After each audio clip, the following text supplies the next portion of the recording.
इंतजार कर रही थी, क्योंकि ये पहला मौका था जब किसी एस्ट्रोनॉट के ग्रुप ने इंटरनेशनल स्पेस स्टेशन में 15 दिन बिताए थे, क्योंकि इन्हें वहां पर कुछ एक्सपेरिमेंट करने थे ताकि माइक्रोग्रेविटी का प्रभाव जाना जा सके।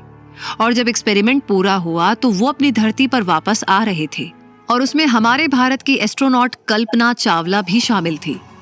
लेकिन देखते ही देखते स्पेस शटल अपना कंट्रोल खो देता है और एक स्पेस शटल का एक टुकड़ा टूटकर उसके विंग्स से टकराता है, जिसकी वजह से उस विंग्स में एक विस्फोट होता है और धीरे धीरे वो आग पूरे स्पेस शटल में लग जाती है।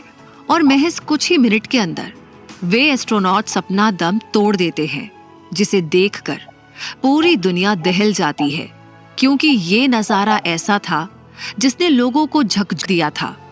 और उसके बाद 2003 से लेकर 2011 तक इंटरनेशनल स्पेस स्टेशन का काम बहुत धीमा हो गया, क्योंकि वैज्ञानिक इस बात को मानने लगे थे कि अभी भी वो सुरक्षित तरीके से स्पेस यात्रा के लिए तैयार नहीं थे, और ना ही इतनी ज्यादा टेक्नोलॉजी डेवलप थी कि एस्ट्रोनॉट को सही सलामत स्पेस स्टेशन पर लेकर जा सके। इसीलिए स्पेस एजेंसी किसी एस्ट्रोनॉट की जान जोखिम में नहीं डाल सकती थी। लेकिन समय के साथ साइंस और टेक्नोलॉजी ने काफी तरक्की की, और आज कई सालों के बाद नेशनल स्पेस स्टेशन काफी सुरक्षित है, और वहां पे कुछ महीनों के अंतराल में एस्ट्रोनॉट जाते रहते हैं और लगातार वहां पर एक्सपेरिमेंट और रिसर्च करते रहते हैं।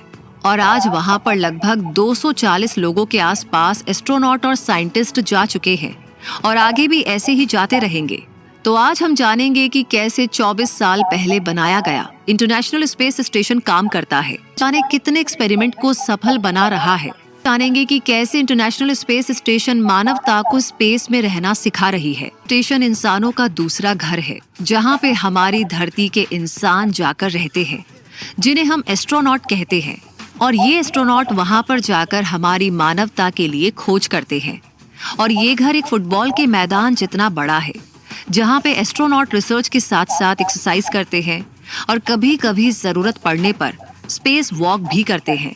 और उन्हें वहां पे रिसर्च के साथ हर दिन एक्सरसाइज भी करनी होती है, और जीरो ग्रेविटी यानी माइक्रो ग्रेविटी में उन्हें बहुत काम भी करना पड़ता है। और जैसे हम घर के अंदर रहते हैं और जब कचरा जमा होता है तो हम उसे बाहर फेंक देते हैं, वैसे ही एस्ट्रोनॉट भी वहां पर वक्त वक्त पर सफाई भी करते हैं।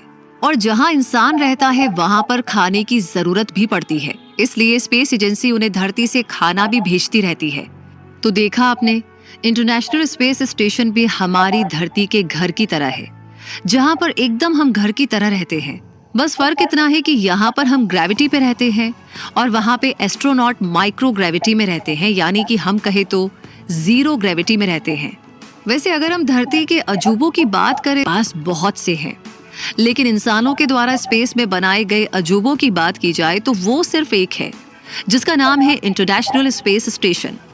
क्योंकि जब भी कोई इसे देखता है तो उसे यही लगता है कि आखिर इतने बड़े स्पेस स्टेशन का निर्माण कैसे हुआ होगा, और इसे आखिर किसने बनाया है और कब बनाया है।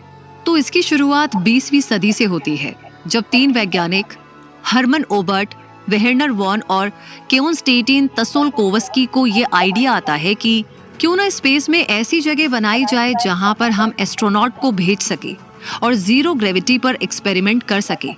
क्योंकि धरती पे ग्रेविटी की वजह से बहुत से एक्सपेरिमेंट अधूरे रह जाते हैं और उसमें बहुत सारी गलतियां पैदा होती है। और ये आइडिया काफी अच्छा था, लेकिन उस वक्त इतनी बेहतर टेक्नोलॉजी नहीं थी कि ये कारनामा किया जा सके। और दूसरी चीज ये थी कि इस काम में बहुत ज्यादा पैसे की जरूरत थी। वक्त इस आइडिया को भुला दिया जाता है। लेकिन फिर 1971 यानी 1971 में रूस, जिसे कि उस समय सोवियत यूनियन भी कहा जाता है, वो एक बहुत बड़ा मिशन लॉन्च करता है, जिसका नाम सोल्यूट 1 था, और ये रशिया का पहला नेशनल स्पेस स्टेशन होता था। अब जाहिर सी बात थी कि उस समय कोल्ड वॉर के चलते रशिया और अमेरिका एक दूसरे को पीछे छोड़ना चाह रहे थे। इसलिए अमेरिका ने भी अपना स्टेल लैब स्पेस स्टेशन लॉन्च किया, और फिर नासा ने एक बहुत बड़ा स्पेस स्टेशन बनाने के बारे में सोचा, जहां पे लोग काफी दिन तक रह सके और रिसर्च भी आसानी से कर सके, जिसके लिए उन्होंने फ्रीडम मिशन शुरू किया। लेकिन ये मिशन इतना महंगा था कि यूएस कांग्रेस ने इस मिशन में आधा फंड देने के बाद बीच में ही नासा का साथ छोड़ दिया, जिस वजह से ये मिशन पूरे तरीके से रुक गया था। दूसरी सबसे बड़ी चीज ये थी कि कोई भी देश इतना बड़ा मिशन अकेले अपने दम पर पूरा नहीं कर सकता, क्योंकि इसमें बहुत ज्यादा पैसे की जरूरत थी, जिसकी वजह से नासा ने नई योजना बनाई और उसने बाकी देशों की तरफ रुख करना शुरू किया और कुछ देशों के सामने इसका प्रस्ताव भी रखा। फिर 1993 में यानी 1993 में इस योजना में वे सभी देश शामिल होते हैं, जिसमें अमेरिका के साथ उसका सबसे बड़ा कॉम्पिटिटर रशिया भी शामिल था और उसके साथ जापान, यूरोप स्पेस एजेंसी के अंदर उसके 11 देश भी शामिल थे और कनाडा और जापान भी इस योजना में हिस्सा लेते हैं। और फिर कहीं जाकर इस योजना पर काम होना शुरू हो जाता है। इसका पहला मॉड्यूल महज 5 साल के बाद 1998 में भेजा जाता है और 10 साल में इंटरनेशनल स्पेस स्टेशन पूरी तरह से बनकर तैयार हो जाता है। आज इसका साइज लगभग एक फुटबॉल के मैदान जितना बड़ा है और ये लगभग धरती से 400 किलोमीटर की ऊंचाई पर घूमता है, जिसे हम धरती का लोअर ऑर्बिट भी कहते हैं। इस स्पेस स्टेशन में सिर्फ 6 एस्ट्रोनॉट रहते हैं और अगर बहुत ज्यादा जरूरत हुई तो वहां पर 13 एस्ट्रोनॉट रह सकते हैं। लेकिन अब सवाल ये उठता है कि आखिर इतना बड़ा स्पेस स्टेशन बना कैसे? तो इसका जवाब है, ये कई हिस्सों से मिलकर बना है, जिन्हें हम मॉड्यूल भी बोलते हैं, जिसके लिए अलग अलग देशों ने अपने रॉकेट से उन सभी मॉड्यूल को लॉन्च किया और एक के बाद एक मॉड्यूल एक दूसरे से जोड़ते गए और फिर ये स्पेस स्टेशन 10 साल में जाकर बनकर तैयार हुआ, जिसमें सबसे पहला मॉड्यूल 20 नवंबर 1998 में लॉन्च किया गया था, जिसका नाम जारिया था और इसे रूस ने लॉन्च किया था और महज 2 हफ्ते के बाद ही नासा ने अपना मॉड्यूल लॉन्च किया, जिसका नाम यूनिटी था। अब इन दोनों मॉड्यूल में प्रोपेलर लगा होता है, जिसका काम मॉड्यूल को सही डायरेक्शन देना होता है और इसी वजह से ये दोनों मॉड्यूल एक दूसरे के पास आ पाए। इन दोनों मॉड्यूल को जोड़ने के लिए डॉकिंग पोर्ट्स यानी कि खांचे बने होते हैं, ताकि ये पास आते ही आसानी से जुड़ पाए और उसके साथ कोई लीकेज ना हो। इसके लिए उसमें प्रेशराइज मेटिंग अडेप्टर लगा होता है, ताकि वो बहुत सेफ तरीके से जुड़ सके और किसी भी झटके में टूट ना पाए।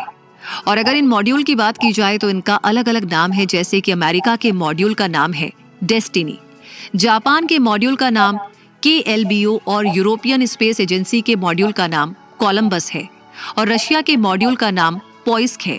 कनाडा ने इस स्पेस स्टेशन में अपना रोबोटिक्स आर्म्स लगाया है, जिसका नाम कनाडार्म है। उसमें कनाडा ने एक डेक्स्चर नाम का मेन रोबोट भी तैनात किया, ताकि अगर कोई भी प्रॉब्लम स्टेशन के बाहर पैदा हो तो उसे रोबोट के द्वारा ही ठीक किया जा सके।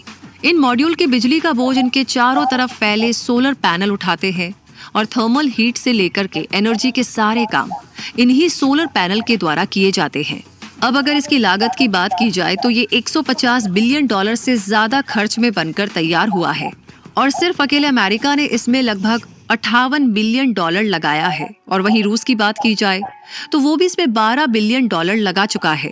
लगभग $12 बिलियन जापान, कनाडा और यूरोप एजेंसी ने भी लगाया है और इसमें रहने वाले एस्ट्रोनॉट का एक दिन का खर्चा लगभग $7.5 मिलियन तक आता है।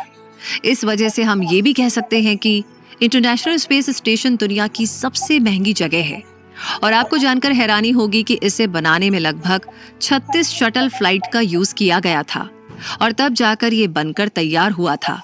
और जब 2011 में स्पेस शटल प्रोग्राम को बंद कर दिया गया, तब अमेरिका अपने एस्ट्रोनॉट और पेलोड को भेजने के लिए रूस के सुयोज रॉकेट का सहारा लेना शुरू किया। इस वजह से नासा पूरे तरीके से रूस पर डिपेंडेंट हो चुका था। हालांकि आज स्पेसएक्स की वजह से नासा की निर्भरता खत्म हो गई है, क्योंकि अब स्पेसएक्स खुद नासा के पेलोड और एस्ट्रोनॉट को स्पेस स्टेशन में लेकर जाता है। और यहाँ पर भी आपको जानकर हैरानी होगी कि इसका मास लगभग 4.5 लाख किलो के आसपास है और ये जब धरती का चक्कर लगाता है तो उस समय इसकी गति 7.5 किलोमीटर पर सेकंड के आसपास होती है। इसलिए इसको धरती का चक्कर लगाने में सिर्फ और सिर्फ 1.5 घंटा लगता है, यानी कि धरती का पूरा सफर महज 90 मिनट में पूरा होता है। ऐसे आपको स्टेशन एक दिन के अंदर धरती का 15 बार चक्कर लगाता है। जब से ये लॉन्च हुआ है तब से इसने धरती के लगभग 1.5 लाख चक्कर लगाए हैं। अब अगर हम इंटरनेशनल स्पेस स्टेशन की बात करें तो इसमें जरूरी ये है कि आखिर इसमें एस्ट्रोनॉट रहते कहाँ हैं, कैसे हैं, क्योंकि धरती की ग्रेविटी में रहना तो एक अलग चीज है, लेकिन जीरो ग्रेविटी में रहना तो एक बात है। और जैसे मछली पानी